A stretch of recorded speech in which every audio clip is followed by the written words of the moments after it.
প্রসেনজিৎ মামু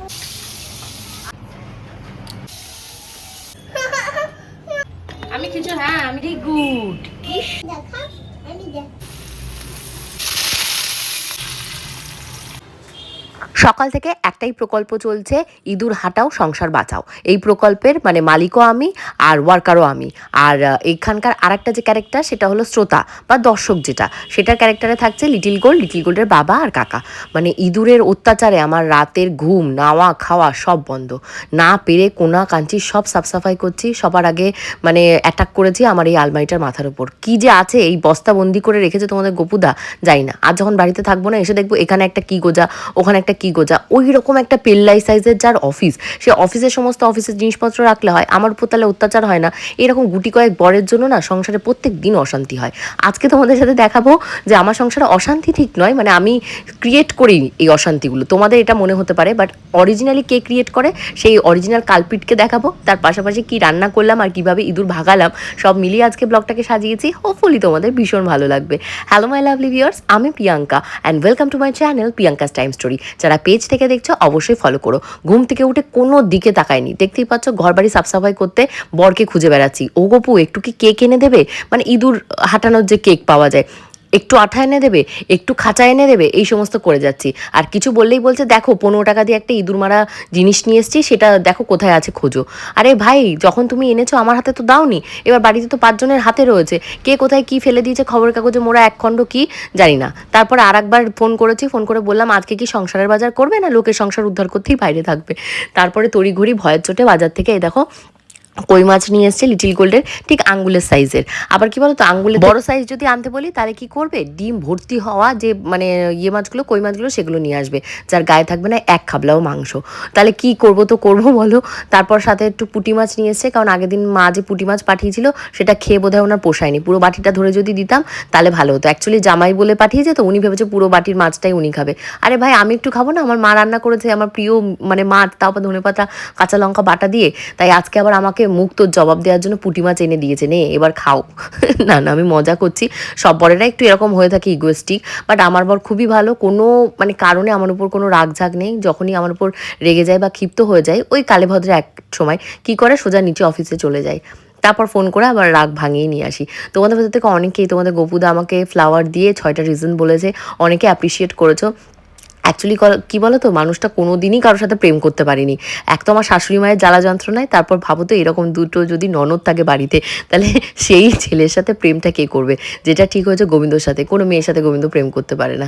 তো যাই হোক, গোবিন্দর কথা বলতে একটা কথা মনে পড়লো, সেটা হলো গিয়ে মেন যে ইঁদুর, সেই ইঁদুরটা কিন্তু আসছে গোবিন্দর ওই সাইডে যে বাথরুমটা রয়েছে ওই বাথরুমের নল থেকে। তো তোমাদের গপুদাকে আজকে আমি আর গোবিন্দ দুজন মিলেই চেপে ধরেছি, বলেছি সমস্ত বাড়ির নল পাইপ যা আছে সব ক্লিয়ার করাতে হবে এবং জাল লাগাতে হবে, নাহলে এই ইঁদুরের প্রকোপ থেকে আর বাঁচা যাবে না।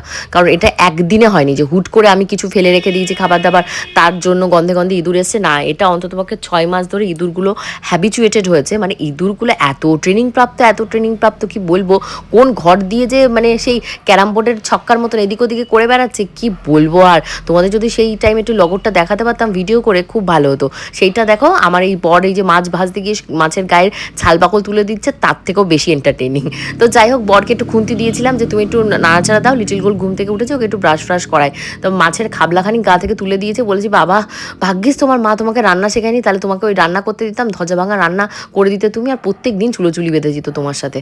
যাই হোক, এখন তোমাদের লিটিল গোল্ডকে ব্রাশ ট্রাশ তোমাদের গপুদাই করে দিয়েছে, আর এখন আমি মাছের ঝোল ভাত করে দিচ্ছি। তোমাদের গপুদা এখন প্রজেক্টের কাজে বেরিয়ে যাবে। ঘড়িতে এখন প্রায় 12টা সাড়ে 12টার কাছাকাছি বাজে। তো লিটিল গোলকে খাইয়ে দাইয়ে একটু বসিয়ে দিয়ে এসেছি বই খাতা দিয়ে, যে তুমি একটু কালার পেন্সিল দিয়ে কালার করতে থাকো, আর আমি ততক্ষণে বাসি বিছানা তুলে ঝাড়টার দিয়ে নিই। অ্যাকচুয়ালি লিটিল গোল্ডের বাবা যখন উঠে নিচে যায় না, তখন আমি বা লিটিল গোল্ড কেউই ঘুম থেকে ওঠে না। কোনো দিন হয়তো আমি উঠে পড়ি, বাট লিটিল গোল্ড ওঠে না। লিটিল গোল্ড উঠতে উঠতে একটু বেলা করে। আর লিটিল গোল্ডের স্কুল থেকে আজকে গোবিন্দ ড্রাফট কেটে সমস্ত অ্যাডমিশন করিয়ে টরিয়ে ফর্ম টর্ম তুলে নিয়ে এসছে, আমাদেরকে বলে দিয়েছে কোথায় ড্রেস পাওয়া যায়, সেখান থেকে ড্রেস কিনতে হবে, ফটো তুলতে হবে, এবং একটা ফর্ম রয়েছে সেটা ফিল আপ করে জমা করতে হবে স্কুলে, কারণ ওটা দিয়ে ওদের আইডি কার্ডটা তৈরি হবে। আমার যে কি এক্সাইটিং লাগছে কি বলবো, লাইফটা একরকমের ছিল, লাইফটা পুরো মানে 360 ডিগ্রি অ্যাঙ্গেলে টার্ন হয়ে গেল। কারণ গোবিন্দ বলছে ওদের হলো 7:30 থেকে 9:30 পর্যন্ত স্কুল হবে, মেবি আমাকে ঘুম থেকে উঠতে হবে 5টা 5:30 নাগাদ, আর পুলকারের ব্যবস্থা করতে হবে। তো নিচে আমাদের দেবশ্রীদি আছে, দেবশ্রীদি অলরেডি আমাকে 2টো টিচারের নাম্বার, পুলকারের নাম্বার পাঠিয়ে দিয়েছে, তো ওগুলো কন্ট্যাক্ট করতে হবে। আমার একটাতেও ফোন করার টাইম পাইনি, এখন ধীরে সুস্থে করতে হবে। তো এরই ভেতর পূজা ফোন করেছে, পূজাদের সুন্দরবনে যাওয়ার একটা স্পন্সার পেয়েছে, তো বলছে এবার তুইও চল, গোপাল দাও চল। তো গোপাল তো কোনোভাবেই মধ্যে যেতে পারবে না, কারণ বাড়িতে এক্সাম চলছে, প্রচুর হেডেক, নাওয়া খাওয়ার টাইম নেই, কোনোভাবে নাকে মুখে খেয়ে ওই আমার কাঁচা রান্না চলে গেল। তো যাই হোক আমি পুরোভাবে ফুটিয়ে দিয়েছি, একটা ডিম ভাজা করে দিয়েছি, সেগুলো খেয়ে দিয়েই গেছে। উনি বারবারই বলছিল আমাকে ডিম ভাজা দিয়ে দাও, এত কষ্ট করতে হবে না, মাছের ঝোল তুমি ধীরে সুস্থে করো। দেখো আমি আজকে কত রান্নাবান্না জিনিসপত্র গুছিয়েছি, চিংড়ি মাছ দিয়ে লাউ খাবে বলে উনি কিনে নিয়েছে, সেই লাউ চিংড়ি করব, তারপর লাউয়ের খোসা ভাজা করব। মানুষটা নেই বলে আর ভেবেছি অত তাড়াহুড়ো করে রান্না করব না, আমি ওই ভাজাভুজি দিয়েই খেয়ে নেব, আর পরে রাতে চিংড়ি মাছ আর লাউটা রান্না করব। তো এরই ভেতর আবার ইঁদুরের সন্ধান, মনে হচ্ছে ইঁদুর ঘুরে ঘুরে বেড়াচ্ছে। আর শিবানীদিকে দিয়ে আমার রান্নাঘরের যে নিচে স্ল্যাবগুলো রয়েছে ওর ভেতরটা পুরো পরিষ্কার করেছিলাম, দেখছি কি বলবো, আর তোমাদের ইঁদুরে না আবার নোংরা করে রেখেছে, কাকে দিয়ে যে আবার পরিষ্কার করাবো কে জানে।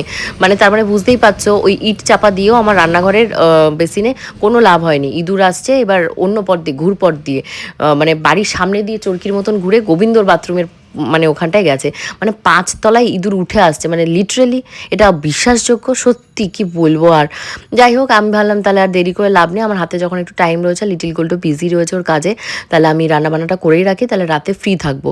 আর এই সপ্তাহতেই কিন্তু আমার বাবার বার্থডেও রয়েছে। বাবার বার্থডে এক্স্যাক্টলি কবে বাবু নিজেও জানে না, কারণ আগেকার দিনে বাড়িতেই বাচ্চা কাচ্চা হতো, তো ঠাকুমা সঠিক বলতে পারে না ডেটটা, শুধু বলে মাঘ মাসের লাস্ট বুধবার। তো বুধবার আর কালকে মঙ্গলবার রয়েছে, তো এরই ভেতর বাবার জন্য একটা কেক টেক কিনে নিয়ে যাবো। আর মঙ্গলবার বাবা যেহেতু কলকাতা মার্কেটেও যাবে, আমাকে তো যেতেই হবে, তো বাবার প্রিয় হলো ম্যাঙ্গো ফ্লেভারের কেক, হোপফুলি কালকে সেটা নিয়ে যাবো আমি আর লিটিল গোল্ড মিলে। তো এখন অনেক কিছু শেষ হয়ে গেছে, কারণ অনেক দিন সংসারের ভেতর ঠিকভাবে নেই, চিনি শেষ হয়ে গেছে, তারপর জিরের গুঁড়ো, ধনিয়ার গুঁড়ো, তারপর mustard oil, refined oil 1 packet যদিও স্টকে আছে, বাট এগুলো সমস্ত অর্ডার দিতে হবে, আনতে হবে, অনেক চাপ, বুঝেছো। সংসারের ভেতর যদি তুমি এরকম ইরেগুলার হয়ে যাও না, তাহলে প্রচুর সমস্যা হয়। চিংড়ি মাছটা তোমাদের গোপুদার বাজার থেকে কাটিয়ে আনেনি, ওটা পরে যেহেতু নিয়েছে, ওরা মনে হয় লাউ চিংড়ি খেতে ইচ্ছা হয়েছে, তো তার জন্য আমি চিংড়ি মাছটাকে কেটে কিছুটা আবার রেখে দিয়েছি। উনি আবার চিংড়ি মাছ পেঁয়াজ দিয়ে ভাজাটা খুবই ভালোবাসে, পেঁয়াজও কিছুটা কাটিয়ে রেখেছিলাম, যদি ওনাকে দুপুরবেলা আজকে খেতে দিতাম তাহলে ওনার প্রিয় খাবারগুলো মানে খাওয়াতাম।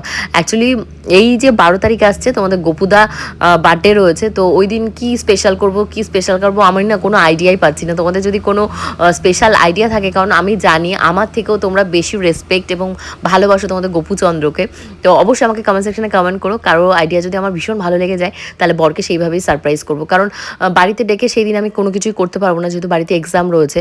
তো ওই রকম কিছু বলো যেটা বাইরে বা রাতের দিকে ক্রিয়েট করা যায়। তো এই হলো ফাইনালি লিটিল গোল্ডের পড়াশোনার জীবনে একটু একটু করে ঢোকাচ্ছি। আর এখন দেখতেই পাচ্ছ লিটিল গোল্ডকে আমি হার্ট শেপ এঁকে দিয়েছি, যে কালার দিয়ে যেটা এঁকেছি ওকে বলেছি সেই কালার দিয়ে তুমি সেটা ফিল করো। আর এই আইডিয়াটা আমাকে দিয়েছে দেবশ্রীদি, কারণ দেবশ্রীদির ছেলে আমার লিটিল গোল্ডের থেকে ধরো 4-5 বছরের বড়, তো আমাকে উনি আইডিয়া দিয়েছে যে কালার পেন্সিল দিয়ে তুমি ওদের পড়াশোনার স্টার্টিংটা করাবে, দেখবে ওরা তাহলে অনেকটাই কনসেন্ট্রেশন করবে। তো আমিও সেটাই ফলো করলাম, কালার পেন্সিল দিয়ে ও ইন্টারেস্ট ফিল করছে। এবং দেখো সুন্দর করেছো তুমি প্লাস পেয়েছো, ভীষণ সুন্দর হয়েছে, থ্যাংক ইউ, খুব সুন্দর হয়েছে মা। কি হচ্ছে? এই ঠাকুর প্রসেনজিৎ মামু দিয়েছিল, এই ঠাকুরটা প্রসেনজিৎ মামু মাটি দিয়ে বানাই দিয়েছে। ক্লে দিয়ে এটা বানানো রয়েছে, সুন্দর। পছন্দ হয়েছে তোমার এই সরস্বতী ঠাকুরটা? হ্যাঁ, আঙ্কেল দিয়েছিল যেটা, ওটাও আমার পছন্দ হয়েছে। আচ্ছা ঠিক আছে।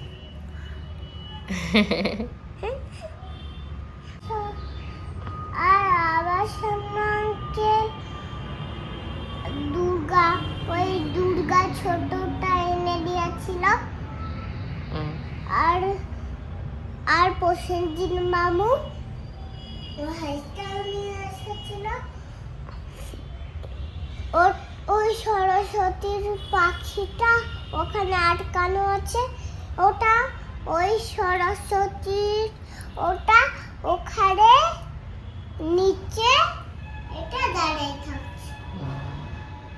আজকে দুপুরে লিটিল গোলকে আর ঘুম পাড়ায়নি, ভাবছি একটু আর্লি ওকে বেডে নিয়ে যাওয়ার চেষ্টা করবো, ধরো 9:30 10টার ভেতর ঘুম পাড়ানোর চেষ্টা করবো। আর সেটা যদি ধরো দুপুরবেলা শুতে শুতেই বেজে গেল 5টা, তারপর উঠতে উঠতে 7টা 8টা, ওর কি আর ঘুম পাবে নাকি 10টা নাগাদ? তো আমি আর ওকে ঘুম পাড়াইনি। আর আমি আর লিটিল গোল্ড মিলে আজকে ঘরেও ঢুকিনি, একদম সোফায় গেতে বসে আছি, কোন পাশ থেকে ইঁদুর আসে কোন দিক দিয়ে যায় সেগুলো পর্যবেক্ষণ করব বলে। তো পর্যবেক্ষণ করে একটা ইঁদুর ঘরে ঢুকেও গেল, তাকে বেরও করতে পারলাম না, সে সমানে তাণ্ডব চালাচ্ছে। মা আর মেয়ে মিলে কি করবো, বাড়িতে কেউ নেই, একটা ঝাঁটা নিয়ে সামনে বসে থেকে থেকে থেকে থেকে আজকে যেহেতু চকলেট দিয়েছিল, তোমাদের গপুদা ফোন করে বললো চকলেট নিয়ে আসি, সেই অপেক্ষায় মেয়ে আসবে, একটু সারপ্রাইজড হবে, বাবার সাথে একটু মজা করবে, একটু ও তো চাই সারাদিন মায়ের সাথে থাকে, একটু বাবা ওকে টাইম দেবে। তো ঢুকলো তোমাদের গপুদা কটায় জানো? 11:45 বাজে। তখন আমার ডিনার হয়ে গেছে 10:30 10টা নাগাদ, কারণ আমি যেহেতু বাইরের কোনো খাবার দাবার খাইনি, ইভেন চা কফিও খাইনি, তো মানে সিরিয়াস ব্যাপার, আমার খিদে পেয়ে গেছে, আমি খেয়ে নিয়েছি। আর মা যে মাটন পাঠিয়েছিল সেই মাটনে আমি 8টা সিটি দিয়েছি, নরম হয়ে গেছে, ব্যাস। এখন তোমাদের গপুদা ঢুকবে, তার আগে আমার মনে পড়েছে যে বাইরে জামা কাপড়গুলো রয়েছে সেগুলোকে ঘরের ভেতর নিয়ে আসি, তারপর লিটিল গোলকে বেডে নিয়ে যাই। তোমাদের গপুদা আসলে আসলো, না আসলে না আসলো, একাই কাফি আমরা। তুমি লিখে লিখে তুমি লিখবে, আমি দেখবো, ঠিক আছে? আমি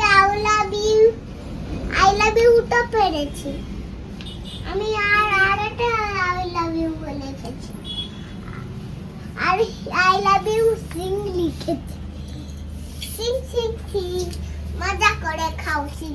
আচ্ছা, এখন কি লিখবো বলো তো? আচ্ছা, এটা কি বলো তো? আমি জানি না, লিখে দেখা, আমি দেখ। এটা মানে এটা মানে বুঝতে পারছিস না? এই অ্যালফাবেটটার নাম কি? এটাও বুঝতে পারছি না, এটা বুঝতে পারছিস না? এটা চশমা। চশমা? এটা কি? তুমি করো কি? এটা কি তুমি করো কি? এটা কি? এটাও নাম দেন।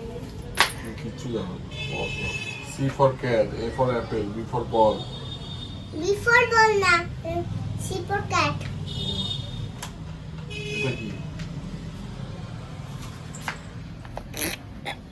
হ্যাঁ?